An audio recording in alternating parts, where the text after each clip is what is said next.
सध्या भारत आणि पाकिस्तान या दोन्ही देशांमध्ये युद्धजन्य परिस्थिती निर्माण झाली आहे आणि आंशिक प्रमाणात युद्धही सुरू झालेले आहेत।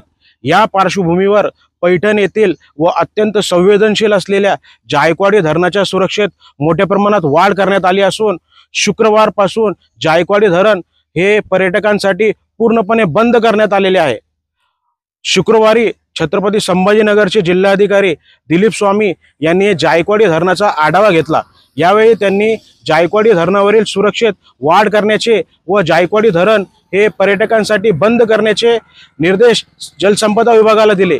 त्यांनी निर्देश दिल्यानंतर जायकवाडी धरण प्रशासनाने शुक्रवारी संध्याकाळपासून जायकवाडी धरण हे पर्यटकांसाठी पूर्णपणे बंद केले आहे।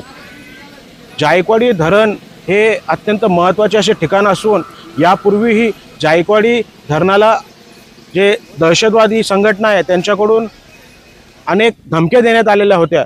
याच पार्श्वभूमीवर सध्या जायकवाडीच्या सुरक्षा यंत्रणेत वाढ करण्यात आलेली आहे।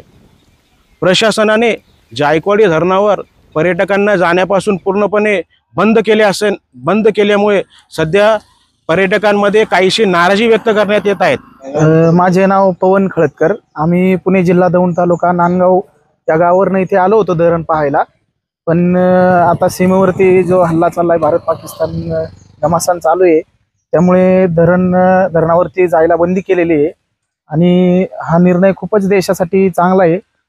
ह्या निर्णयाचा आम्ही पण सर्व माझे सहकारी आहेत योगेश आणि अक्षय आम्ही स्वागत करतो आणि चांगलं वाटलं हा निर्णय आम्हाला। प्रतिष्ठान वार्ता न्यूज साठी मी चंदन लक्कडहार, पैठण।